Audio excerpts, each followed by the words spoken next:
ملک سے پیسہ چوری کر کے ملک سے باہر لے گئے ہیں۔ ان کی اربوں ڈالر کی جائیدادیں اور پراپرٹیز باہر پڑے ہوئی ہیں۔ اربوں روپے نہیں، اربوں ڈالرز کی ان کی پراپرٹیز باہر پڑی ہیں۔ 30 سال سے پیسہ چوری کر رہے ہیں۔ حدیبیہ پیپر مل جب پہلی دفعہ سامنے آئی تھی تو تب لوگوں کو اندازہ ہوا تھا کہ کس طرح یہ شریف خاندان، جن کا فرنٹ مین تھا اسحاق ڈار، جس نے 2025 اپریل میں 164 کا بیان میجسٹریٹ کے سامنے لکھوایا تھا، اور 164 کا بیان وہ ہوتا ہے جب میجسٹریٹ پوچھتا ہے کہ آپ کے اوپر کوئی دباؤ تو نہیں ہے، تو اس نے کہا نہیں جی میں خود کہنا چاہتا ہوں، کیونکہ اس وقت نواز شریف چھوڑ کے ملک باہر چلا گئے تھے سعودی عربیہ، اور اس میں اس نے بتایا کہ کیسے وہ شریف خاندان کا پیسہ، اس ملک چوری کا پیسہ اس ملک سے لانڈرنگ کر کے یعنی غیر قانونی طور پہ باہر بھیجتا تھا، اور پھر کیسے ادھر وہاں ایک کوئی قاضی فیملی تھی، ان کا نام بھی بینک اکاؤنٹس بتائے، اور وہ پھر کیسے اس پیسے کو واپس پاکستان ریمیٹنسز کے نام پہ بھیجتے تھے، اور وہ پھر شریف خاندان میں چلا جاتا تھا۔ تو یہ تو پیسہ جو پاکستان آ جاتا تھا، جو پیسہ پاکستان نہیں آتا تھا اس سے پھر بڑے بڑے مے فیئر میں اپارٹمنٹس بھی لیے گئے، پھر ہائیڈ پارک میں بھی لیا گئے، پھر آف شور اکاؤنٹس بھی بنائے گئے۔ تو یہ آج سے 30 سال پہلے سے گیم چل رہی ہے، اور اس ملک کا پیسہ چوری کیا، ہنڈی حوالے سے باہر بھیجا، جس پیسے کی ضرورت پڑی وہ پاکستان منگوا لیا، جس طرح شہباز شریف نے ٹی کر کے پاکستان پیسہ جو ضرورت پڑتی تھی کہ کوئی گھر خریدنا ہے، کوئی کچھ کرنا ہے، کوئی وہ واپس آ جاتا تھا، باقی پیسہ ان کا باہر رہتا تھا۔ اب ان لوگوں کا جن کا پیسہ باہر پڑا ہوا ہے، ان کو کوئی فرق نہیں پڑے گا پاکستان ڈیفالٹ کرے گا۔ اگر ہمارا روپیہ گرے گا تو ان کا تو ڈالر میں پیسہ پڑا ہوا ہے، ان کو تو فائدہ ہے، اس لیے ان کو کوئی فکر نہیں ہے جدھر پاکستان جا رہا ہے۔ فکر آپ سب کو، ہماری طرح کے لوگوں جن کا کوئی باہر ملک سے انہوں نے میں نے جس نے 30 سال ملک سے باہر کمائی کی تھی، اور جو اسی کمائی سے فلیٹ بھی لیا تھا، جو سب کچھ بیچ کے آج اپنے ملک میں پیسہ، جن لوگوں کا جینا مرنا پاکستان میں، ان کے لیے یہ بڑا تشویشناک ہے کہ اگر ملک کے ڈیفالٹ کی طرف چلا گیا، یہ سارے ہم جو پاکستان میں رہنے والے ہیں، یہ ہم سب کو بہت بڑا نقصان ہونے والا ہے۔ اس سے یہ ہوگا کہ کوئی باہر سے انویسٹمنٹ پاکستان میں نہیں آئے گی۔ جو ہمارے اپنے پاکستانی بھی پاکستان میں انویسٹ کرنا چاہتے ہیں، وہ کیوں اپنے ڈالروں کو روپے میں کنورٹ کریں گے جب روپیہ گرتا جا رہا ہے اور ان کو خوف ہے کہ آگے اور گرے گا؟ تو کسی نے اپنے وہ ڈالروں میں پیسہ رکھے، وہ کیوں کارخانے لگائیں، کوئی کیوں پراپرٹیز پاکستان میں لائیں؟ تو اس کے بہت دور کے اثرات پڑیں گے، منفی اثرات ہمارے ملک پہ پڑیں گے۔ تو لہٰذا میں اپنی پاکستانی قوم کے لیے آج یہ چیزیں رکھنا چاہتا ہوں کہ یہ ہمارے جو حالات ہیں، ہماری ساری قوم کو سمجھنا چاہیے کہ یہ ہمارے ملک سے کیا ہو رہا ہے۔ میں سب سے پہلے آپ کے سامنے یہ اعداد و شمار رکھنا چاہتا ہوں۔ میں چاہتا ہوں کہ میری ساری قوم یہ پہلے دیکھ لے کہ جب ہمیں یہ پاکستان ملا تھا 2018 کو، تو پاکستان کی تاریخ کا سب سے بڑا بیرونی ملک خسارہ تھا، کرنٹ اکاؤنٹ ڈیفیسٹ 20 ارب ڈالر کا۔ کبھی اس ملک کی تاریخ میں اتنا بڑا خسارہ کوئی چھوڑ کے نہیں گیا، اور یہ جب خسارہ چھوڑ کے گئے تو میں آپ کو ایک چیز سمجھانا چاہتا ہوں۔ میری کوشش یہ ہے کہ میں اپنی قوم کو اس کو آگاہ بھی کروں، اس کی تربیت بھی کروں، اس کو ایز آپ کا ایک بڑا ہو کے آپ کو ایجوکیٹ بھی کروں کہ یہ ہوا کیا ہمارے ملک سے۔ یہ جب خسارہ چھوڑ کے گئے تھے تو جو پٹرول، جو تیل ہے، جو اصل وجہ ہے کہ ہمارا جو خرچہ، ہمارے ڈالر کیوں کم ہوتے ہیں، کیونکہ ہماری جو سب سے زیادہ امپورٹ باہر سے ہوتی ہے، جو ہم باہر سے خریدتے ہیں، وہ ہے تیل، پیٹرولیم پروڈکٹس۔ تو ان کے دور میں تقریباً آدھی قیمت تھی تیل کی عالمی منڈی میں۔ جب ہماری باری آئی تو یہ سمجھ جائیں کہ یہ تیل کی قیمت، یہ جو جب کرونا کی وجہ سے سپلائی شارٹیجز ہوئے ہیں، تو ہمارے دور میں آخری وقت پہ $103 سے تیل گیا 115-20 ڈالر تک بھی پہنچا۔ تو جب تیل بڑھتا ہے تو پھر ہماری امپورٹس بڑھ جاتی ہیں، امپورٹس بڑھتی ہیں، ڈالرز ہمارے زیادہ خرچ ہوتے ہیں، ڈالر کم ہو جاتے ہیں. ڈالر جب کم ہوتے ہیں تو روپے کے اوپر پریشر پڑتا ہے اور ہمارے ریزرو پہ پریشر پڑتا ہے. تو اب یہ سمجھیں کہ یہ جو پاکستان چھوڑ کے گئے تھے اور ہم جو پاکستان چھوڑ کے گئے تھے، یہ جو ہمیں انہوں نے رجیم چینج پہ کیا تھا، تو اس وقت پاکستان کی 2022 میں 2021 میں پاکستان کے جو جی ڈی پی دولت میں اضافہ ہو رہا تھا وہ 5.7% تھا، اور جو ہمارا 2022 تھا، چوتھا سال تھا، اس میں 6% تھا.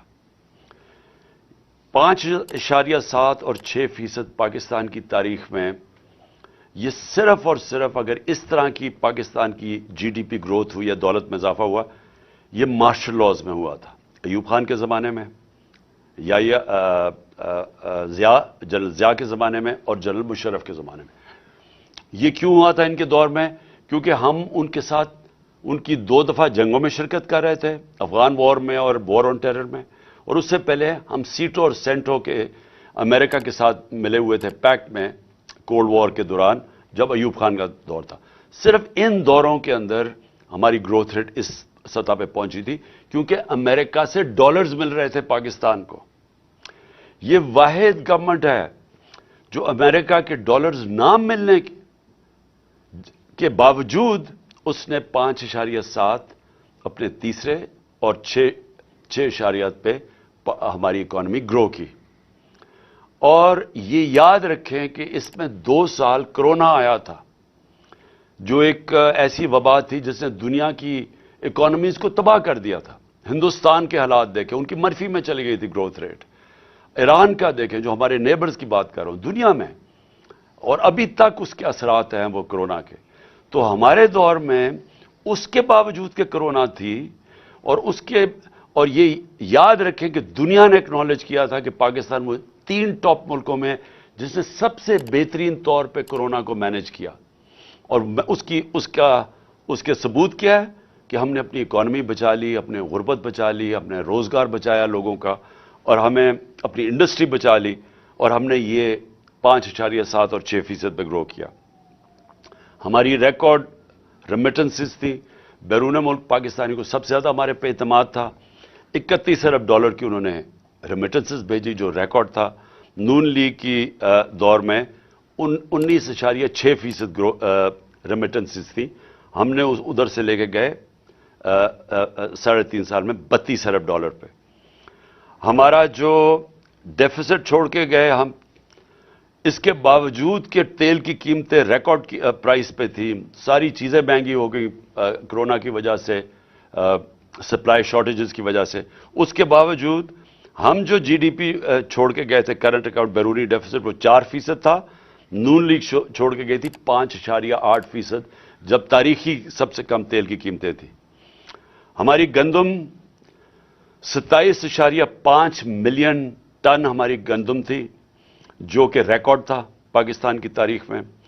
ہماری جو چاول تھا وہ 9.3 ملین ٹن تھا جو ریکارڈ تھا. ہمارا جو مکئی تھی وہ 9.6 ملین ٹن تھی، وہ ریکارڈ تھی. اور ہماری آخری سال میں جو گنا تھا وہ تقریباً 90 ملین ٹن تھا جو کہ ریکارڈ تھا. جو ان کی بجلی کی جنریشن تھی، اب یہ سمجھیں انہوں نے بجلی جو کانٹریکٹ سائن کیے تھے پاور جنریشن کے نون لیگ نے، اس میں یہ تھا کہ اگر ہم بجلی خریدیں یا نہ خریدیں ہمیں کیپیسٹی پیمنٹس پہ دینے پڑتے تھے. یعنی ایک بجلی گھر کو جو انہوں نے جب ان کو کانٹریکٹ دے دیا، انہوں نے جو سیٹ اپ کیے، اس میں سے اگر پاکستان بجلی خریدے یا نہ خریدے پیسے پورے دینے پڑتے تھے، جس کو کیپیسٹی پیمنٹس کہتے ہیں. تو اس کے لیے اگر آپ جب تک ہم بجلی، اور انہوں نے اتنے زیادہ بنا دیے، کیپیسٹی اتنی زیادہ کر دی، ہمارے پاس ملک کے پاس طور طریقہ ہی نہیں تھا وہ بجلی استعمال کرنے کا. ہمارے میں کیپیسٹی نہیں تھی، پیسے ہم پھر بھی ان کو دے رہے تھے. تو اس کا مطلب بجلی کی کنزمپشن بڑھائی جائے تاکہ ہم کم از کم ہمارے پاس آمدنی آئے وہ ان کو پیسے دینے کی. تو انہوں نے 80 ملین یونٹس ان کے دور میں تھے. ہم اس کو لے کے گئے 116 ملین یونٹس پہ اپنے دور میں، بلین ڈالر، بلین یونٹس میں، مطلب ارب یونٹ، 116 ارب یونٹس میں۔ انہوں نے کوئی اپنی اس دور میں ڈیم نہیں بنائی۔ ہم نے 6 ڈیمز کا شروع کیا، جس میں 2 بڑی ڈیمز تھی۔ یہ 50 سال کے بعد ہم نے شروع کیا۔ ہم نے ہیلتھ کارڈ کیا، جو دنیا اکنالج کرتی ہے کہ ایک لانسٹ میگزین ہے جو دنیا کی سب سے بڑی ہیلتھ ایشوز کے اوپر میگزین آتی ہے، جو سب سے ریسپیکٹڈ ہے، اس میں انہوں نے ہماری تعریف کی کہ جو پاکستان ہیلتھ کارڈ لے کے آیا ہے، یہ ہمارے سے بڑے امیر ملکوں کے اندر بھی اس طرح کی لوگوں کے لیے، عوام کے لیے ہیلتھ انشورنس نہیں تھی جو ہم لے کے آئے۔ ہمارا جو اساس پروگرام تھا وہ انٹرنیشنلی اکنالج ہوا۔ وہ جو کارنل یونیورسٹی تھی، انہوں نے اسٹینفورڈ یونیورسٹی کی ریسرچ نے کہا کہ پاکستان ایک فلائی ریاست کی طرف جا رہا ہے، جو ہمارا اساس پروگرام تھا۔ اور ہماری جو بلین ٹری سونامی تھی، جو ہم درخت لگانے کی کیمپین شروع کی ہوئی تھی، یہ انٹرنیشنلی اکنالج کیا گیا۔ یہ بورس جانسن، برطانیہ کے پرائم منسٹر، میرا نام لے کے یونائٹڈ نیشنز میں تعریف کی کہ پاکستان ایک باقی ملکوں سے آگے نکلا ہوا ہے یہ موسم کی تبدیلی کی فائٹ کے اگینسٹ۔ اور اب میں آتا ہوں کہ ہوا کیا پاکستان سے۔ میں جو یہ آج میری پریس کانفرنس ہے، اس کا مقصد یہ ہے کہ رجیم چینج ہوا۔ یہ جب میں آپ کو اعداد و شمار دے رہا ہوں، یہ پاکستان کی جو اکنامک سروے آف پاکستان ہے، اس میں یہ شائع ہوئے ہیں، اور میں یہ پھر سے کہوں کہ یہ اس حکومت نے شائع کیے ہیں، یہ ہمارے دور کی اکنامک سروے میں شائع نہیں ہوئے۔ تو یہ جو میں آپ کو دے رہا ہوں اعداد و شمار، یہ ہماری ہر سال کی جو اکنامک سروے نکلتی ہے اس میں سے میں آپ کو فگرز دے رہا ہوں۔ اب دیکھیں ہوا کیا، ووٹ آف نو کانفیڈنس آ گئی۔ جس دن ووٹ آف نو کانفیڈنس آئی تو 178 روپے کا ڈالر تھا۔ آج اوپن مارکیٹ کے اندر 250 روپے کا ڈالر نہیں مل رہا۔ آج آفیشل ریٹ ہے 224 روپے ڈالر کی۔ 250 روپے کے اندر ڈالر آج پاکستان میں نہیں مل رہا۔ جو بڑی امپورٹنٹ چیز آپ کے لیے سمجھیے، لارج سکیل مینوفیکچرنگ انڈسٹری۔ ملک کی دولت کے اندر اضافہ کیسے ہوتا ہے؟ جب آپ کی انڈسٹری بڑھے۔ انڈسٹری بڑھتی ہے، روزگار ملتا ہے، آپ کے پاس چیزیں آتی ہیں لوگوں کو بیچنے کے لیے، ایکسپورٹ کرنے کے لیے۔ تو یہ ایک بیسک چیز ہوتی ہے جس سے ایک ملک کی دولت میں اضافہ ہوتا ہے، ویلتھ کریشن ہوتی ہے۔ ہمارا جو آخری مارچ کا مہینہ تھا، 27% پاکستان کی لارج سکیل مینوفیکچرنگ میں گروتھ ہوئی، اس میں اضافہ ہوا۔ اور یہ کتنے سالوں کے بعد پاکستان کی انڈسٹری اسی طرح ریوائیو ہوئی۔ اور انڈسٹری ریوائیو ہونا آسان کام نہیں ہے، کیونکہ انڈسٹری اگر آج فیصلہ بھی آپ کریں گے، ان کو انسینٹیوز بھی دیں گے، تو وہ ٹائم لگتا ہے، کیونکہ فیکٹری مشینری بنانی پڑتی ہے، امپورٹ، وہ سیٹ اپ ہوتا ہے، اس کو ٹائم لگتا ہے۔ آپ اگر آج فیصلہ کریں، فائدہ کریں کسانوں کا، تو آج اگر اس کو انسینٹیوز دیں گے، وہ 6 مہینے 7 مہینے کے بعد وہ فصل اگائے گی۔ لیکن انڈسٹری بڑی دیر لگتا کام ہے۔ ہمیں 2.5 سال لگے اپنی انڈسٹری کو اٹھانے کے لیے، کیونکہ یہ جب نون لیگ گئی تھی، انڈسٹری اس وقت بند ہو چکی تھی۔ فیصل آباد کے اندر جو فیکٹریاں تھیں ٹیکسٹائل کی، ان کو ریل اسٹیٹ کے اندر وہ بدل رہے تھے، تو اور بے روزگاری تھی۔ ہمارے جو یہ مارچ کی اب میں بات کر رہا ہوں، ٹیکسٹائل کا مزدور نہیں مل رہا تھا فیصل آباد میں، باہر سے لوگوں کو مزدوروں کو منگوانا پڑتا تھا۔ ریکارڈ ہماری جو یہ 27.7 پہ ریکارڈ ہماری انڈسٹری بڑھ رہی تھی، جو آج 0.4% پہ پہنچ چکی ہے، ادھر سے گر کے یہاں پہنچ چکی ہے۔ یہ اکتوبر کی فگرز ہے۔ سب سے زیادہ شور مچا ہوا تھا مہنگائی کا، کہ جی مہنگائی مارچ آ گئی، عمران خان نے مہنگائی کر دی، قتل کر دیا لوگوں کو۔ مجھے افسوس سے کہنا پڑتا ہے کہ وہ چینلز جو آج چپ کر کے بیٹھی ہوئی ہیں، سناٹا چھایا ہوا ہے وہاں، بول نہیں رہے، وہ ان کو عمران خان کی گھڑی کی پڑی ہوئی ہے۔ یہ بھی پہلی دفعہ ہوا کہ میں اپنی گھڑی بیچوں، اس کے اوپر ہی شور مچ گیا ہے۔ میری ذاتی گھڑی ہے, میں اسے بیچوں, میں جو مرضی کروں اسے.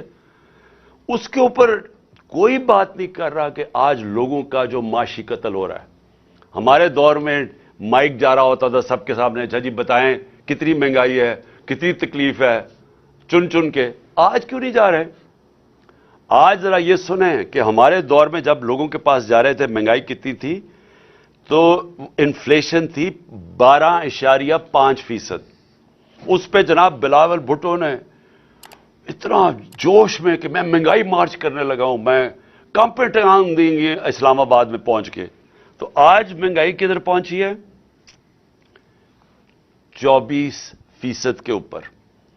دگنی ہے آج مہنگائی اس دور کی. کوئی کسی کو فکر نہیں ہے کہ مہنگائی میں کیا ہو رہا ہے. 50 سال میں سب سے زیادہ مہنگائی ہے آج پاکستان میں.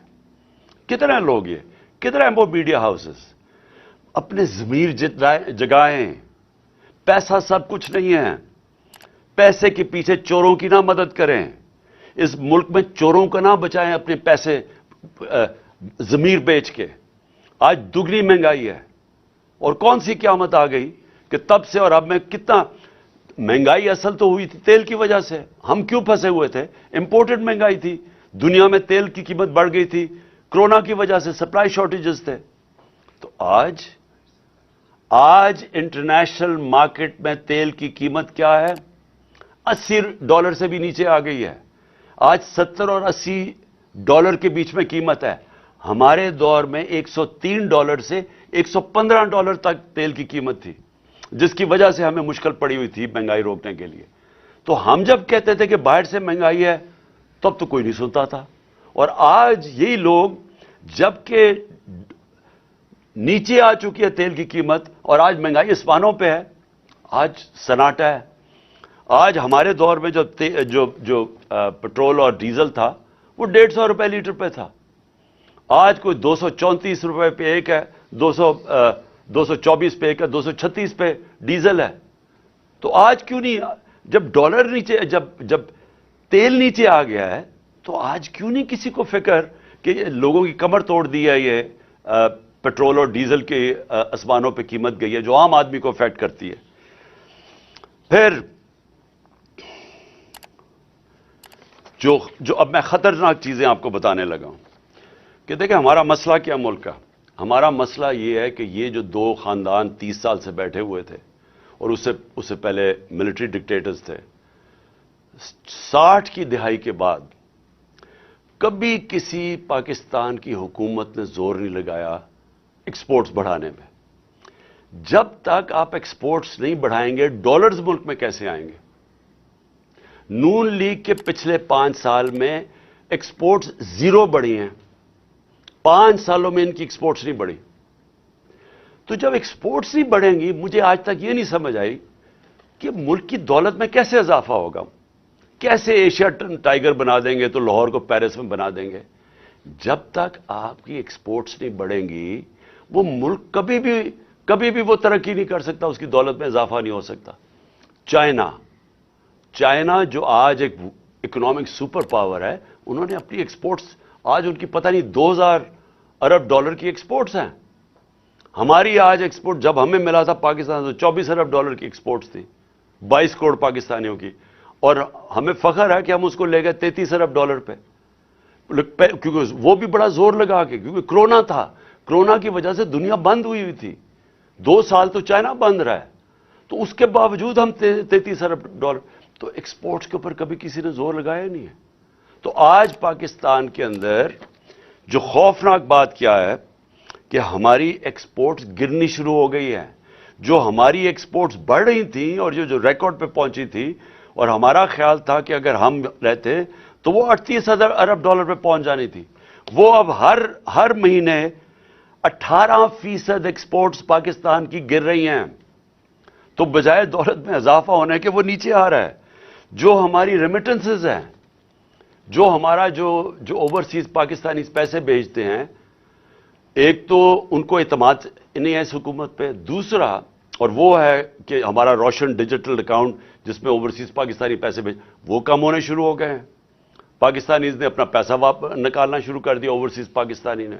اور دوسرا کہ جب اتنا بڑا فرق آ جائے آفیشل ڈالر کی ریٹ میں اور مارکیٹ ریٹ میں، تو وہ تو ایک دم سیدھا ہی اس کا فرق پڑے گا ریمیٹنسز میں. تو جب ڈالر ہمارے ملک میں کم آنے شروع ہو جائیں تو اس سے سب سے بڑا سوال یہ ہوتا ہے کہ اب ہم اپنے قرضوں کی قسطیں کیسے ادا کریں گے. اگر ہم جو کوشش پوری پالیسی تھی کہ ڈالرز ہمارے بڑھیں، ریمیٹنسز بھی آئیں اور ایکسپورٹس ہماری بڑھیں جو بڑھ رہی تھی، اور پھر ہماری کوشش یہ تھی کہ آئی ٹی کی ایکسپورٹس بڑھائیں جو 75% ہم نے بڑھائی تھی، جو فیوچر ٹیکنالوجی کا ہے، اور اس کے علاوہ جو انویسٹمنٹ لے کے آنی تھی، جو ہم نے اسپیشل اکنامک زونز بنائے ہوئے تھے جدھر سے ہم نے انویسٹمنٹ لے کے آنی تھی، اور چائنا سے ہماری بڑی آگے بات چل چکی تھی. بدقسمتی سے چائنا نے 2 سال پھر سے بند ہو گیا چائنا. تو جو وہ چائنا آنا جانا ہی ناممکن ہو گیا، ان کی جو کوارنٹین لاز ایسے تھے. تو جو ہم نے ان سے اپنی اسپیشل اکنامک زونز میں انویسٹمنٹ کروانی تھی، اس نے بھی ہمارے ڈالر کی انٹیک بڑھانی تھی. تو اب نہ انویسٹمنٹ آ رہی ہے، ایکسپورٹس ہماری نیچے جا رہی ہیں، ریمیٹنسز ہماری نیچے جا رہی ہیں، ڈالرز ہمارے کم ہو رہے ہیں، قرضے ہمارے بڑھتے جا رہے ہیں. تو کس نے ادا کرنی ہے؟ آج جدھر پاکستان کھڑا ہے، ہم یہ کیسے قسطیں ادا کریں گے؟ اور یہ میں پھر سے اسی پہ آ گیا ہوں کہ مجھے آج کیوں خطرہ ہے، کیوں ہماری طرح کے لوگوں کو خطرہ ہے اور فکر پڑی ہوئی ہے، اور کیوں ان کو نہیں فکر. میں سب سے پوچھتا ہوں، اپنی اسٹیبلشمنٹ سے پوچھتا ہوں، اپنے ہر طبقے کے پاکستانی سے پوچھتا ہوں کہ کیا آپ کو فکر نہیں ہے کہ اب پاکستان کدھر جا رہا ہے؟ میں جب الیکشنز کی بات کرتا ہوں، میں الیکشنز کی اپنی ذات کے لیے نہیں بات کر رہا، میں تحریک انصاف کے لیے نہیں بات کر رہا. تحریک انصاف نے تو جب بھی یہ الیکشن کروائیں گے انشاءاللہ، جس طرح کی پبلک سپورٹ ہے آج پی ٹی آئی کی، پاکستان کی تاریخ میں کسی پولیٹیکل پارٹی کی نہیں تھی. چاروں صوبوں میں پارٹی پھیلی ہوئی، باقی تو 2 پارٹیز رہ گئی ہیں، چھوٹی چھوٹی پارٹیز، صوبائی پارٹیز بن گئی ہیں. تو انہوں نے تو جب بھی الیکشنز ہو ہم نے جیتنا ہے. تو ہمیں یہ نہیں فکر کہ اگر الیکشن ٹائم پہ ہوں گے تو ہمیں کوئی فرق پڑ جائے گا. مجھے خوف آ رہا ہے کہ جتنی دیر اب یہ گورنمنٹ چلے گی، اس ملک کا جو معاشی بحران ہے وہ بڑھتا جائے گا. اور وہ کیوں بڑھے گا؟ کیونکہ جب تک ملک میں پولیٹیکل سٹیبلٹی نہیں آتی، سیاسی طور پہ ملک میں استحکام نہیں آتا، تو معاشی طور پہ تو استحکام آ ہی نہیں سکتا. ساری دنیا کی کامن سینس ہے کہ معیشت تب ترقی کرتی ہے جب سرٹنٹی ہوتی ہے، جب استحکام ہوتا ہے. میں اگر آج بزنس مین ہوں، میں آج ایک انویسٹر ہوں، میں تو تب پیسہ لگاؤں گا جب مجھے پتا چلے گا کہ یہ 4-5 سال کی حکومت چل رہی ہے، اور میرا آج اگر پیسہ لگاؤں گا تو 2-3 سال کے بعد جب مجھے اس کا نفع آنا شروع ہوگا. مجھے جب یہی نہیں پتا کہ 6 مہینے میں کیا ہوگا اور اگلے 8 مہینے میں کیا ہوگا، کون پیسہ لگانے لگا ہے؟ اوپر سے پاکستان کی، جس طرح میں نے کہا، جب کریڈٹ ریٹنگ ہی گر گئی ہے، جب پاکستان کے رسک ڈیفالٹ اتنی 100% تک پہنچ چکی ہے، تو کسی نے پیسہ ہی نہیں دینا. نہ کسی کمرشل بینک نے پیسہ دینا ہے، نہ کسی انویسٹر نے آنا ہے. تو یہ تو ان کے پاس تو اب کوئی روڈ میپ ہی نہیں ہے. ان کی تو صرف اب ایک کوشش ہو رہی ہے، اور کوشش ان کی اب آج کیا ہے؟ کوشش بڑی سیدھی ہے. کوشش ہے کہ نہ میچ اب یہ کھیل نہیں سکتے. 36 جو بائی الیکشنز ہوئے تھے ان میں سے 29 پاکستان پی ٹی آئی جیت گئی ہے. اس کے باوجود کہ ان کے پاس پوری اسٹیٹ مشینری تھی، ان کے ساتھ پورا جو اس ملک کی الیکشن کمیشن ہے، جس نے بے شرمی سے جس طرح انہوں نے ان کی مدد کی، اور اسٹیبلشمنٹ ان کے ساتھ تھی.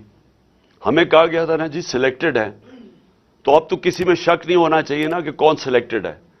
جس کے ساتھ، ان سب کے ساتھ، سارے ملک کے جو بھی اس ملک کے پاور ہاؤسز تھے وہ ان کے ساتھ کھڑے تھے.